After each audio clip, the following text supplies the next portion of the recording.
Good morning everyone. કેમ છો બધા? Fine, very good. આજે we start the new chapter number 3.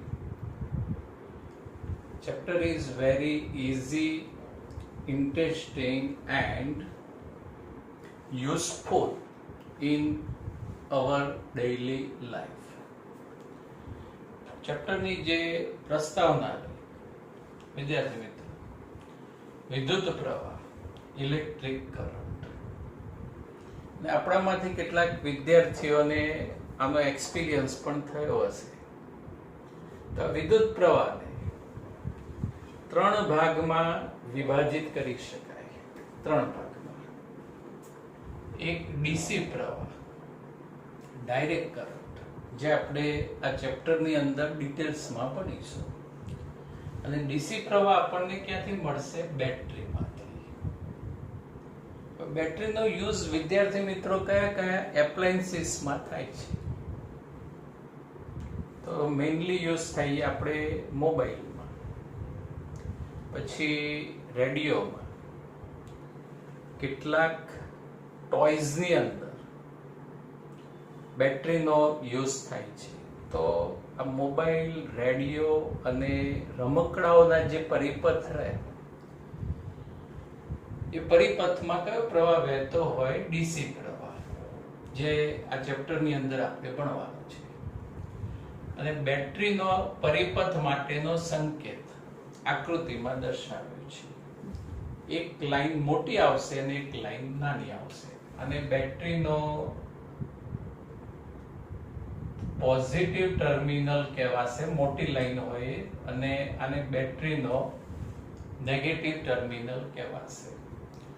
આપણે જે ડ્રાય સેલ આવે એમાં તમે પ્લસ માઇનસ ઇન્ડિકેટ્સ કરેલું જોયું હશે. અને બેટરીનું થોડુંક બેઝિક ડિટેલ પણ આગળ નેક્સ્ટ આપણે ભણીશું. પછી વિદ્યુત પ્રવાહનો બીજો પ્રકાર એ એસી પ્રવાહ, ઓલ્ટરનેટિંગ કરંટ, ઉલટ સુલટ પ્રવાહ. અત્યારે હાલ તમે જે રૂમની અંદર બેઠા છો એમાં લાઇટ, પંખો, એસી, આ બધું જે વર્કિંગ રહ્યું એ એસી પ્રવાહ પર આધારિત છે. એટલે કે એસી અથવા જીબી માંથી જે પ્રવાહ આવે છે એ ઉલટ સુલટ પ્રવાહ આવે છે, અલ્ટરનેટિંગ કરંટ આવે છે. અને આનો પણ ડિટેલ સ્ટડી આપણે ચેપ્ટર 7 ની અંદર આવશે. ઉલટ સુલટ પ્રવાહ, એસી પ્રવાહ. અને એનું જે પ્રાપ્તિ સ્થાન રહ્યું એ એસી જનરેટર. ચેપ્ટર 6 માં એસી જનરેટર વિશે આપણે ભણીશું. ના એસી જનરેટરનો પરિપથ માટેનો સંકેત. પ્રવાહનો ત્રીજો પ્રકાર એ તાક્ષણિક પ્રવાહ, ઇન્સ્ટેન્ટેનિયસ કરંટ. તાક્ષણિક પ્રવાહ. જો વિદ્યાર્થી મિત્રો અત્યારે વાદળ દર્શાય, જે વાદળો અથડાય એટલે શું પડશે? વીજળી, ગડગડાટ, વીજળી. અને આ વીજળી એટલે વિદ્યુત ભારોની ગતિ. અને આ જે પ્રવાહ રચાય એને જ મોમેન્ટરી, તાક્ષણિક પ્રવાહ કહી શકાય. અને આ પ્રવાહ આપણે કોઈ જ ઉપયોગમાં આવતો નથી. એટલે આનો કોઈ ખાસ ડિટેલ સ્ટડી આપણા સિલેબસની અંદર નથી. વિદ્યુત પ્રવાહના 3 પ્રકાર યાદ રાખો: ડીસી, એસી અને તાક્ષણિક પ્રવાહ. ડીસી પ્રવાહ બેટરીમાંથી મળે, એસી પ્રવાહ એસી જનરેટરમાંથી મળે, અને તાક્ષણિક પ્રવાહ ચોમાસાની સિઝનમાં આપણે જોઈ શકીએ કે જે વીજળી પડે એ તાક્ષણિક પ્રવાહ રચે છે. હવે ચેપ્ટર 3 અને 4 એને ફિઝિક્સની કઈ બ્રાન્ચીસમાં, કઈ શાખામાં એનો સમાવેશ થશે? જેમ ચેપ્ટર 1 અને 2 નો સમાવેશ શેમાં થતો હતો? સ્થિત વિદ્યુત શાસ્ત્રમાં. તો ચેપ્ટર 3 and 4 નો સમાવેશ પ્રવાહ વિદ્યુત શાસ્ત્રમાં થાય. તો વીએસક્યુ, પ્રવાહ વિદ્યુત શાસ્ત્ર એટલે શું? તો વિદ્યુત પ્રવાહના નિર્માણ અને તેની સાથે સંકળાયેલી ભૌતિક રાશિઓના અભ્યાસને પ્રવાહ વિદ્યુત શાસ્ત્ર કહે છે. વિદ્યુત પ્રવાહના નિર્માણ અને તેની સાથે સંકળાયેલી ભૌતિક રાશિઓ, અવરોધ, વાહકતા, મોબિલિટી, આ બધું આ ચેપ્ટરમાં ભણીશું.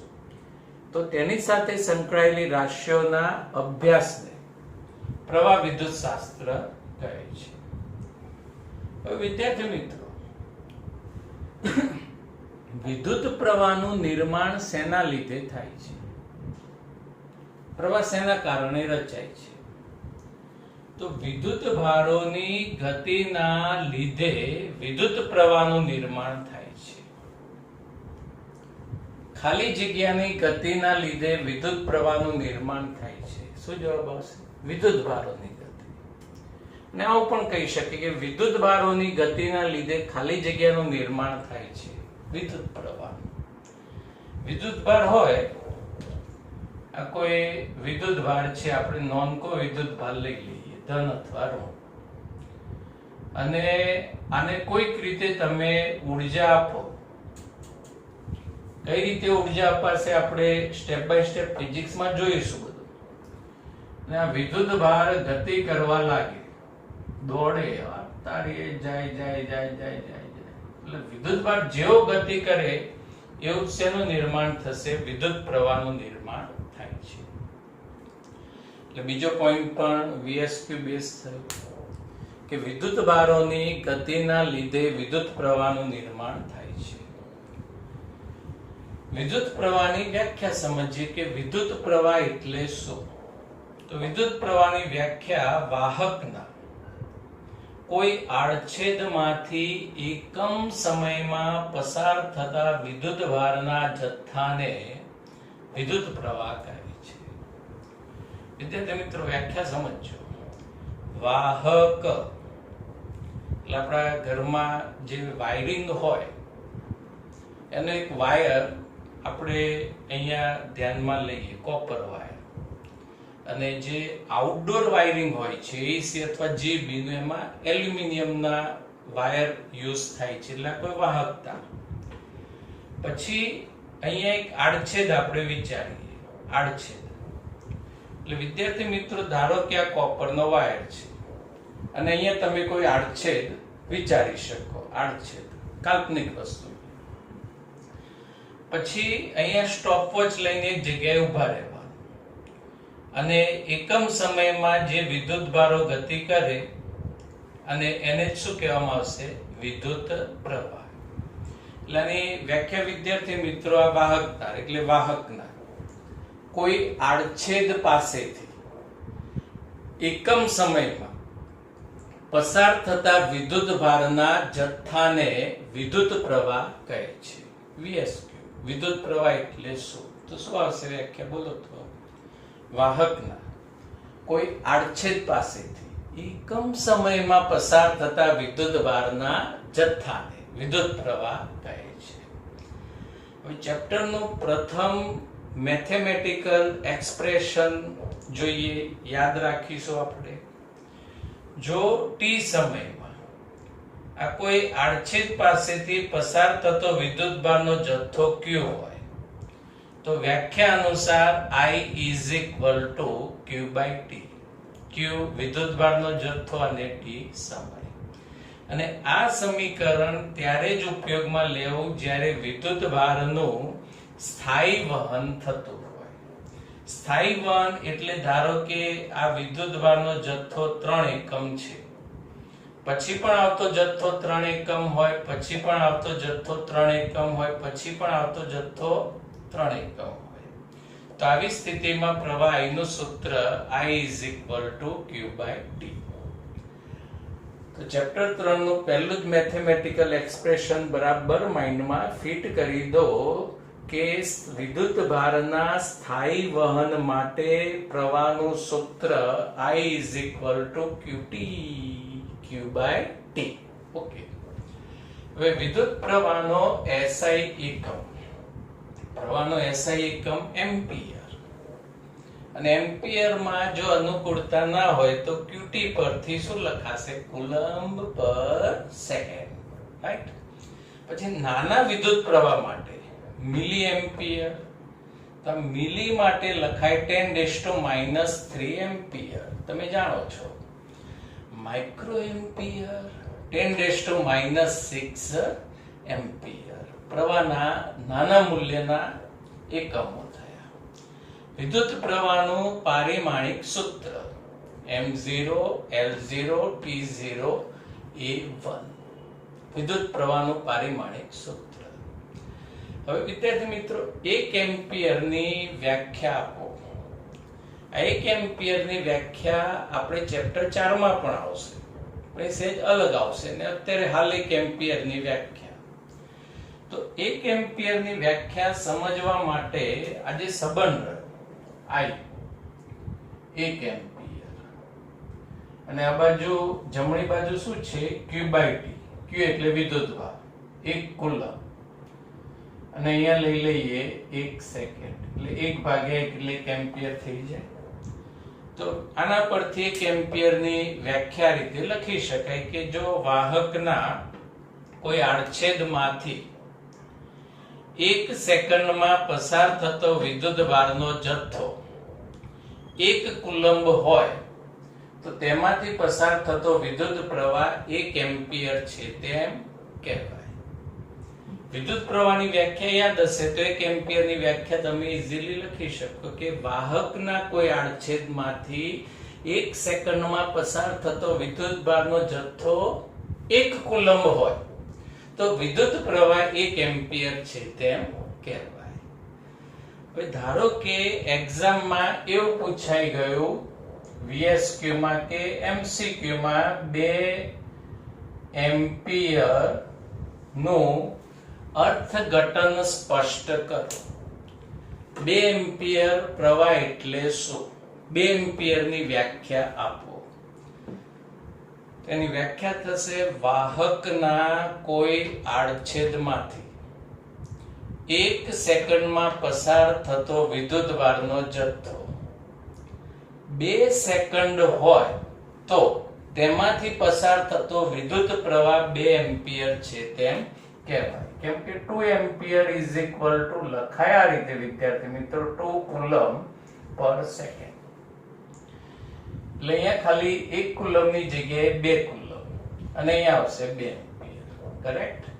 હવે એ જ રીતે 3 એમ્પિયર નો અર્થ સ્પષ્ટ કરો. ચાલો જાતે વિચારો તો શું આવશે? વાહકના કોઈ આડછેદમાંથી 1 સેકન્ડમાં પસાર થતો વિદ્યુતભારનો જથ્થો 3 કુલંબ હોય તો તેમાંથી પસાર થતો વિદ્યુત પ્રવાહ 3 એમ્પિયર છે તેમ કહેવાય. કરેક્ટ? સમજાઈ ગયું? હવે વિદ્યાર્થી મિત્રો, આપણા ઘરે જે ઇલેક્ટ્રિકલ અને ઇલેક્ટ્રોનિક્સ એપ્લાયન્સીસ એમના જે બોક્સ રહ્યા એમના પર એક ખાસ પ્લેટ આપેલી હોય છે, એમાં કંપનીનું નામ અને એમાંથી કેટલો પ્રવાહ પસાર થઈ શકે એ લખેલું હોય છે. તો હવે તમે એવું પ્રેક્ટિસમાં જોઈ શકો, જો ફેન પંખો હોય, એસી નું બોક્સ હોય, ફ્રીજ નું બોક્સ હોય તો એમાં 2 એમ્પિયર 3 એમ્પિયર 5 એમ્પિયર આ રીતે પ્રવાહનું મૂલ્ય લખ્યું હોય તો તમને હવે ખ્યાલ આવી જાય કે 3 એમ્પિયર એટલે 1 સેકન્ડમાં એ વાહક તારમાંથી કેટલો વિદ્યુતભારનો જથ્થો પસાર થતો હશે? 3 કુલમ. એટલે આવું પ્રેક્ટિકલી પણ થોડું આપણે ધ્યાનમાં રાખવાનું. હવે પેમ્પલેટની અંદર નેક્સ્ટ ક્વેશ્ચન આપેલી, પણ ક્વેશ્ચન કઈ થિયરીમાં 2 માર્ક્સમાં પૂછાય નહીં, પણ હવે આપણે પ્રવાહનું એક બીજું મેથેમેટિકલ એક્સપ્રેશન સમજીએ જે તમારે યાદ રાખવાનું વિથ કન્ડિશન. વિદ્યુત વહન સ્થાયી ન હોય એટલે, વિદ્યુત વહન સ્થાયી ન હોય એટલે કે વિદ્યુત પ્રવાહ એટલે કે વિદ્યુતભારના વહનનો દર સમય સાથે બદલાતો હોય. સમજો પ્રેક્ટિકલી. ધારો કે આ વાહક તાર છે, તમે અને હું હાલ આપણે ઊભા છીએ. પહેલા 3 કુલમ વિદ્યુતભાર ગયો. જો કે ઘરે આવી પ્રેક્ટિસ કરતા નહીં, કેમ કે જતો વિદ્યુતભાર દેખાવાનો નથી. આ જે વિદ્યુતભારનું કામકાજ રહ્યું ને એ ભૂત જેવું છે, એ એક્સપિરિયન્સ થાય, અનુભવી શકાય, પણ દેખાય નહીં. આપણે વાહક તારમાંથી વિદ્યુતભાર જતો હોય, ઇલેક્ટ્રોન્સ જતા હોઈએ, એ જોઈ શકાતા નથી, પણ જો એને તમે સ્પર્શ કરો, અડકો, તો એક્સપિરિયન્સ થશે. એટલે તો આપણે સમજીએ કે વાહક તાર છે. પહેલા 3 કુલમ ગયા, પછી 3 કુલમ નહીં, પછી 4 કુલમ વિદ્યુતભાર ગયો, પછી 5 કુલમ ગયો, પછી 10 કુલમ ગયો, પાછો 4 કુલમ ગયો, પછી 5 કુલમ ગયો. તો આને શું કહેવાશે? વિદ્યુતભારના વહનનો દર સ્થાયી નથી, એક સરખો નથી. એટલે કે વિદ્યુત પ્રવાહ પણ સમય સાથે બદલાય છે. ઘડીકમાં 1 એમ્પિયર, ઘડીકમાં 2 એમ્પિયર, ઘડીકમાં 4 એમ્પિયર. આનો મિનિંગ એ થયો. તો આવા સંજોગોમાં T અને T પ્લસ ડેલ્ટા T વચ્ચેના ડેલ્ટા T જેટલા સમયગાળામાં વાહકના કોઈ આડછેદમાંથી પસાર થતો વિદ્યુતભારનો જથ્થો ડેલ્ટા Q હોય તો T સમયે પસાર થતો વિદ્યુતભારનો જથ્થો Q વિચારીએ. પહેલા 3Q, અને થોડાક સમય પછી T પ્લસ ડેલ્ટા T પછી વિદ્યુતભારનો જથ્થો ગયો 5, એટલે કે Q પ્લસ ડેલ્ટા Q. એટલે કે ડેલ્ટા T સમયમાં વિદ્યુતભારનો જથ્થો કેટલો આવશે? Delta Q. ખ્યાલ આવ્યો? ડેલ્ટા T સમયમાં જે સમયનો ડિફરન્સ રહ્યો, આ સમયનો ડિફરન્સ, એમાં વિદ્યુતભારના જથ્થો આવશે ડેલ્ટા Q. હવે ડેલ્ટા T સમયગાળા માટે એવરેજ કરંટ, સરેરાશ વિદ્યુત પ્રવાહ is equal to delta Q upon delta T. સરેરાશ માટે આપણે 11th માં ભણ્યા હતા કે આ રીતે કમર પર હાથ મૂકી દેવાના એટલે સરેરાશનો સંકેત થઈ જાય. ખ્યાલ છે? સરેરાશ ઝડપ v, એવરેજ v.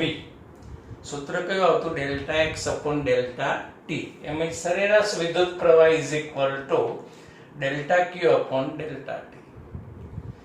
પછી આપણે સમય અત્યંત સૂક્ષ્મ લઈએ. 11th માં બેવ કરતા, એટલે એવરેજ ની જે નિશાની રહી, આ રીતે સરેરાશની નિશાની રહી અને સમય અત્યંત સૂક્ષ્મ લઈ લો, એટલે કઈ સ્થિતિમાં આવી જાઓ? સાવધાન સ્થિતિમાં. એટલે એવરેજ નો સિમ્બોલ જતો રહે. અને અહીંયા લખાય limit delta T tends to 0 delta Q upon delta T. અને લિમિટ ના લખીએ તો dq અપોન dt. તો આ સૂત્ર યાદ રાખવાનું કે વિદ્યુત પ્રવાહ સમય સાથે બદલાતો હોય, અર્થાત વિદ્યુતભારના વહનનો દર સ્થાયી ન હોય, તો પ્રવાહ I નું સૂત્ર I is equal to dq upon dt. I is equal to dq upon I is equal to dq by dt. આનો મીનિંગ શું થાય વિદ્યાર્થી મિત્રો? વિદ્યુતભારનું સમયની સાપેક્ષે વિકલન ખાલી જગ્યા દર્શાવે, I વિદ્યુત પ્રવાહ દર્શાવે. વિદ્યુતભારનું સમયની સાપેક્ષે વિકલન વિદ્યુત પ્રવાહ દર્શાવે. એટલે બીજું સૂત્ર યાદ રાખવાનું, I is equal to dq by dt. વિદ્યુત પ્રવાહની દિશા. વિદ્યાર્થી મિત્રો, વિદ્યુત પ્રવાહ એ અદિશ રાશિ છે.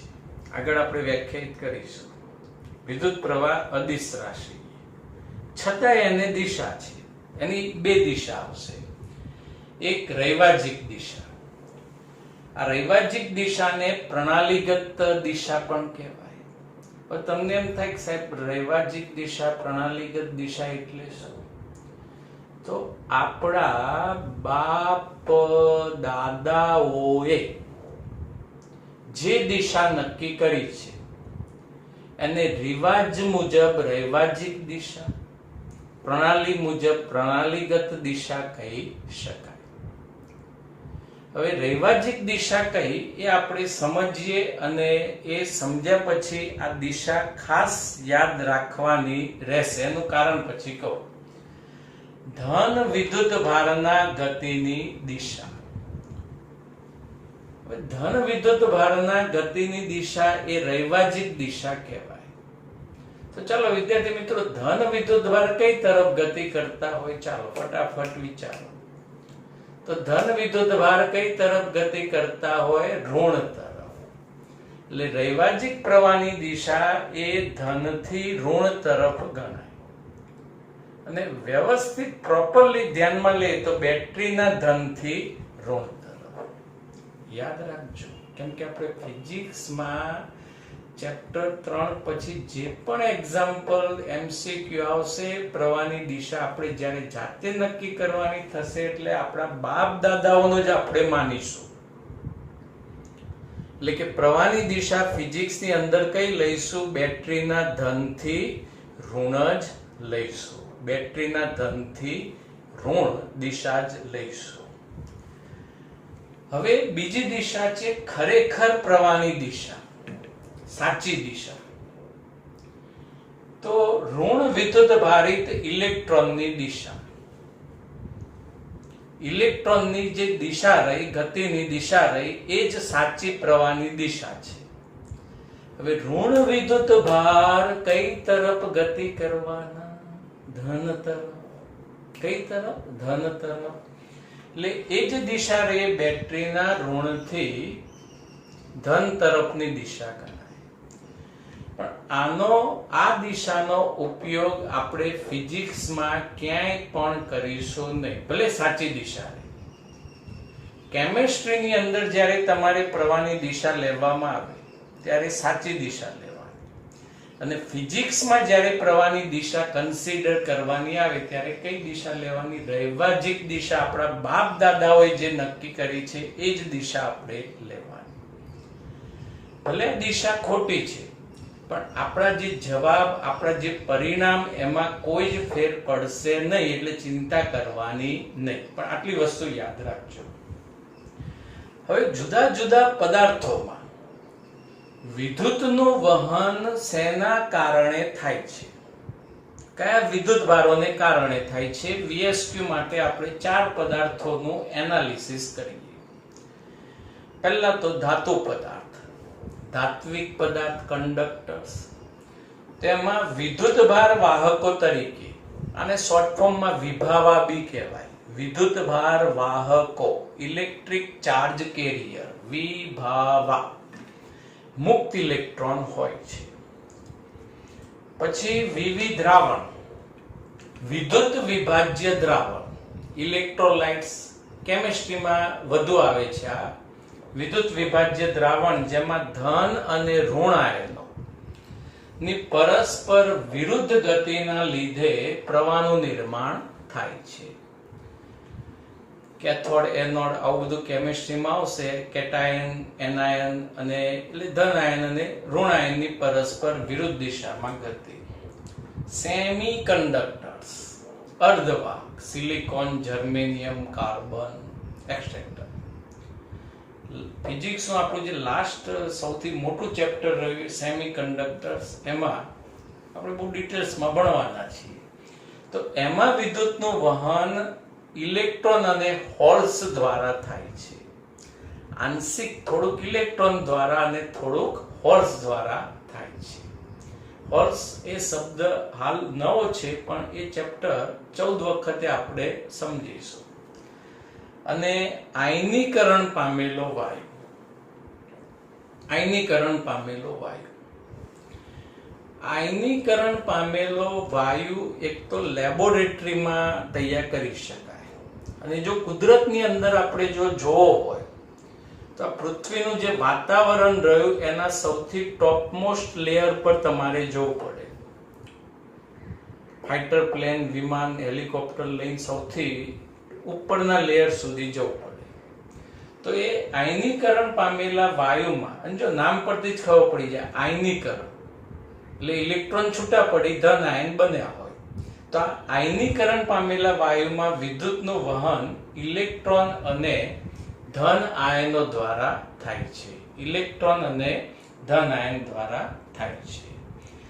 હવે વિદ્યાર્થી મિત્રો, તમારે આજની ચર્ચાના જે વિદ્યુત પ્રવાહના સૂત્રો રહ્યા, એ વિદ્યુત પ્રવાહના સમીકરણ આટલા તમે ખાસ યાદ રાખશો. પહેલા જ પ્રવાહનું સમીકરણ I is equal to dq by t વિદ્યુતભારના સ્થાયી વહન માટે પ્રવાહ અચળ હોય અથવા વિદ્યુતભારનું વહન સ્થાયી હોય ત્યારે પછી પ્રવાહ I નું સૂત્ર I is equal to dq by dt. સૂત્ર ક્યારે વપરાય? જ્યારે પ્રવાહનું મૂલ્ય સમય સાથે બદલાતું હોય ત્યારે, વિદ્યુતભારનું અસ્થાયી વહન હોય ત્યારે. ઓકે, હવે આના પરથી એક બીજું ઇમ્પોર્ટન્ટ રિઝલ્ટ આપણે વ્યાખ્યાયિત કરીએ, dq ને કરતા બનાવીએ. એટલે dq is equal to I dt. બંને બાજુ ઇન્ટિગ્રેશન સંકલન લઈએ. ઇન્ટિગ્રેશન dq થઈ જાય q. અહીંયા I સમય સાથે બદલાય છે એટલે અચળ નથી, એટલે અહીંયા ઇન્ટિગ્રેશન I dt એમના એમ રહેશે. એટલે આનો પણ MCQ ની અંદર આ સૂત્રનો ઉપયોગ આવશે. એટલે આ ત્રણ રિઝલ્ટ બાળકો યાદ રાખવાના. પ્રવાહીનું સૂત્ર સ્થાયી વહન માટે q by t, અસ્થાયી વહન માટે I is equal to dq by dt, અને અસ્થાયી વહનમાં વિદ્યુતભાર dq ને કરતા બનાવી ઇન્ટિગ્રેશન સંકલન લઈએ તો ઇન્ટિગ્રેશન dq q થાય, એટલે q integration I dt. Okay, thank you, have a nice day.